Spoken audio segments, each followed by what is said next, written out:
I came here 32 years ago. I've seen centres of change in Dubai, all of it for the better. I came last year to the festival and I had a lovely time and I was very well behaved, and so I was invited again. Your Royal Highnesses, ladies and gentlemen, in this digital age of reading online and so forth, this is a poem about books, a physical book, about the reassurance and the comfort that it brings.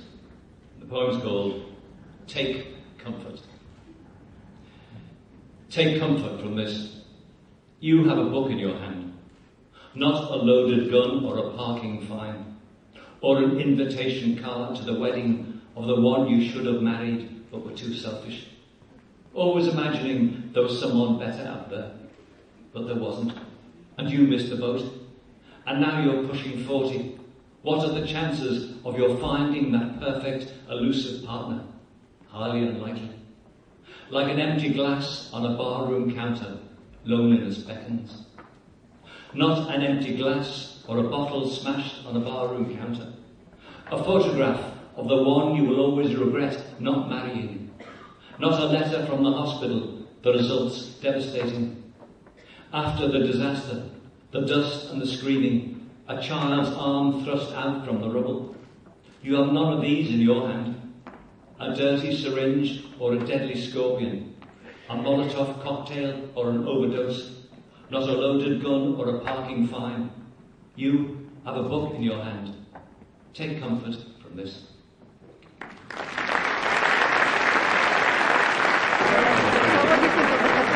That's wonderful. I mean, great writers here, very good writers. And as a writer myself, you don't often meet people. You know, it's a lonely, sad, very sad being a writer. And it's very nice to be invited somewhere, a beautiful country, sunshine, good writers. I think it's a great thing for all of us in Dubai because it focuses on the importance of reading, but in a very fun and enjoyable way. And that, for me, I think is a secret, to get people reading because it's actually good for you and you can enjoy it. It's my first time in Dubai for the festival. I've been here many times before, and I wasn't quite sure what to expect. I didn't realise that there'd be so many amazing writers here, and you know, there's a lot of children's writers. I've got two daughters who are 13 and 15, and there's all sorts of writers here. My children have read their books, so I've got a very long list of autographs I have to get for my children. So I think one of my favourite children's writers here is Owen, the guy who wrote Artemis Fowl, all those books. I've read them. So yeah, so it's good.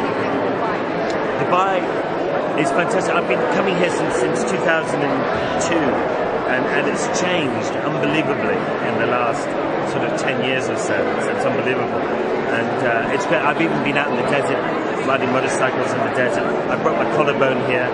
I was jumping sand dunes and I crashed. And so you have very good hospitals here. Thank you very much.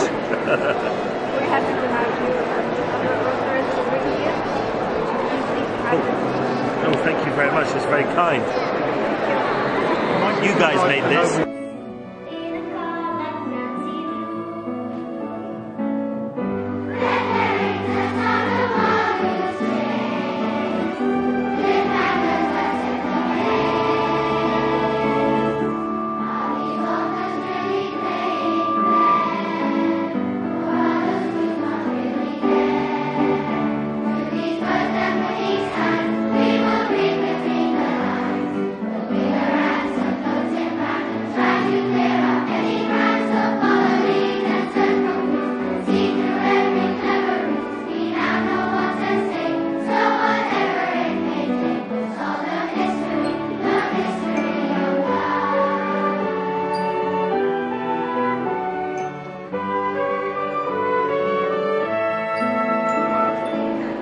اليوم ما شاء الله موجودين 300 أديب ومفكر ومن خارج الإمارات، وهذا يعني التنوع الثقافي، خاصة أن في يعني تمازج بيكون بين المنتج المحلي الأدباء المحليين والأدباء اللي جايين من الخارج، من شعراء، من كتاب، من يعني قاصين، من كل أنواع الكتابة.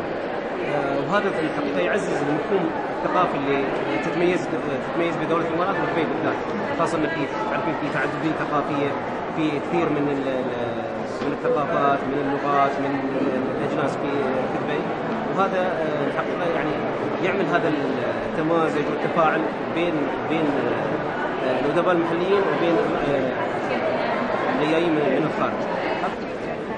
My name is Kate Adey, and I used to be the chief news correspondent for the BBC television in London. So what do you think about the festival? Well, I've been here to the festival before, and I think it's a marvellous chance to come back to Dubai. I've been coming to Dubai since before all of you were born. I came here when it was really a couple of hotels and a creek, and that was about it. And we used to come from reporting other countries such as Iran, Iraq, and the Gulf states, and we'd come here to Dubai, partly because this was the place where the telephones worked. So we used to come into Dubai a long time ago. It's wonderful to come back to a literary festival. I nearly said literacy, but in fact that's part of it, to get young people to read, to tell people how much fun and pleasure and information books give. And it's to emphasize that even in these days of TV and video and internet, books matter. Books are important still. Okay, thank you. العام أعتقد بتقدم كل سنة وسنة المهرجان يتحسن ويتطور، وإحنا طبعا نفتخر بهالتطور، ونتمنى أن الجميع يحضر المهرجان ويستفيد من الجهود. شو تنصح الأهالي مثلا يعني طلاب النفسيات، طلاب جامعات المدارس؟ أنصحهم أن يشاركون سواء بالحضور فقط أم لطرح الأسئلة، المشاركة بالحوار، شراء الكتب. أعتقد وخاصة أي إماراتي أعتقد واجب أنه يحضر مهرجان بهالأهمية الثقافية، لأن الثقافة الإماراتية أعتقد في حاجة إلى تطوير، وهالمهرجان يساعد على هذا. Well, I think it's really, really important to make reading a habit if you have children. So every night at bedtime you should read to your child, and I mean from when they're a baby, from when they're 2-3 weeks old, you should make a habit to read every single day, even if it takes you 5 minutes. It's as important as brushing their teeth, reading, seriously, and it should be a habit that is never broken. And obviously it mainly falls upon the mother to do that, that's fine, but do it. And you don't just read to them till they learn to read, you read to them because it's an enjoyable activity to do together with your children. المهرجان فرصة لأن تتواصل من خلاله الأجيال الأدبية بمختلف أطيافها في حقول الشعر والقصة والنقد، وما ينشأ على هامش هذه الأصناف الأدبية من متابعات، وهو فرصة لأن يلتقي الأدباء العرب بنظرائهم أدباء العالم، وخاصة أن هناك نوع من القطيعة المعرفية بين الغرب وبين الأدب العربي، وهم لا يعرفون من الأدب العربي سوى أسماء قليلة أو رموز. هذا المهرجان ربما يتيح الفرصة لأن يتواصل الأدباء العالميون مع الأدب العربي، وخاصة أن المهرجان فيه أكثر من 100 فعالية أو 100 مشارك. لو أن 50% من هذه المشاركات ترجمت إلى اللغات الأخرى الإنجليزية والفرنسية وسواهما، لتعطي انطباعا إيجابيا أن المهرجان حقق جزءا كبيرا من وجوده فيه. Hello, my name is Paul Blezard. I'm an author and a broadcaster in London in England, and I have chaired events at the Dubai, the Emirates Airlines Festival of Literature every year since it started, so this is year 3. He is the master of our passions, the voice for all our sounds, the start of all beginnings. He is the light of the morning, he is the night the tribe. It's important to read for one reason and for one reason only, is because with a book you are never alone. Your book, you have to eat food to sustain your body, you have to read a book to sustain your mind. It's that simple. والله مهرجان طيران الإمارات مميز لأن أولا ماخذ الطابع العالمي الدولي، مميز في طرحه، في اهتمامه بالأطفال، في كتابه، في الجنسيات، في الأعمار، منوع بشكل كبير، وحتى مكانه يعني في الفيستيفال سيتي متاح للجميع في متناول اليد يعني. Ladies and gentlemen, children. There are some children here, I think, aren't there? Say if you've been a child in your life, will you? Fine, you've been a child. My name's Michael Morpogo. I'm a story maker. Other people call it that writers. I'm a story maker then.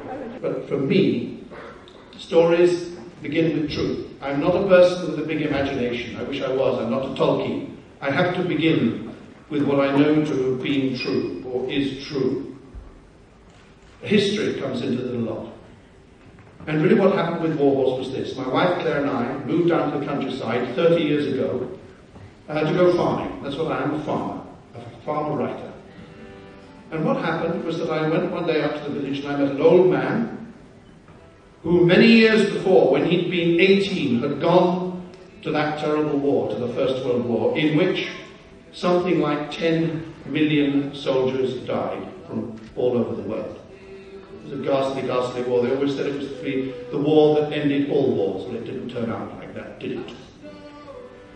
The dreadful thing about this war was that it touched all the little villages all over, and in my village many, many people died, but this old man was left. And I knew he'd been to the war, and I was just talking to him one day, and I said, which regiment were you in? He said, I was with the Devon Yeomanry. I was there with horses. Horses, I said. He said, yeah, I was there with horses, cavalry. And then his eyes filled up with tears, and he started talking about how much he loved his horse, how he would talk to his horse, because the things that he really wanted to talk about, which was the fear inside him, and trying to keep his courage up, and his mother, and his sweetheart back at home, these things he could talk about to the creature he trusted most, which was the horse. And it touched me to the bottom of my heart, listening to this man. And I remember going home and thinking, I have to write about it. I'm going to talk to you. Warhorse, have you read the book? No, not yet. Why not? Are you something to do with this university? This young person has not read my book. Have you read my book, Warhorse? You haven't, have you? I don't know. I've read your book. Now, can I, if I'm to continue with this interview, I want to extract a promise from you. Yes, I promise. I want you to read the book and then see the movie and see what you think is the difference between the two and which you preferred. So you read the book now, and then in December go and see the movie and see which you think, whether Spielberg has done better or me. And you know what I want you to say, don't you?